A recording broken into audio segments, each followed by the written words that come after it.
ஒரு 4-5 தக்காளி வரைக்கும் நல்ல பெரிய தக்காளியா நறுக்கி இது மாதிரி ரெடி பண்ணி வச்சுக்காங்க.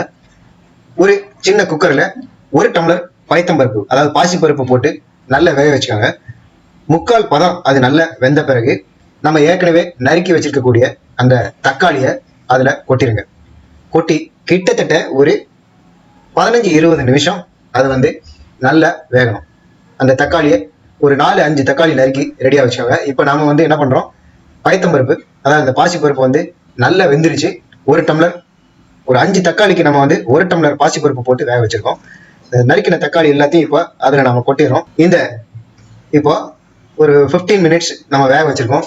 கிட்டத்தட்ட நல்லா வெந்திருக்கு தக்காளி, இன்னும் வேகணும்.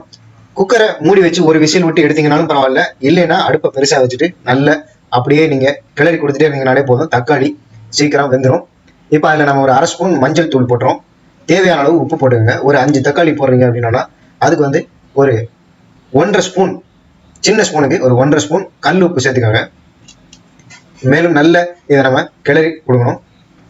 இந்த தக்காளி கூட்டு அப்படின்னு சொல்லலாம். இது வந்து செய்யறது ரொம்ப ஈஸி.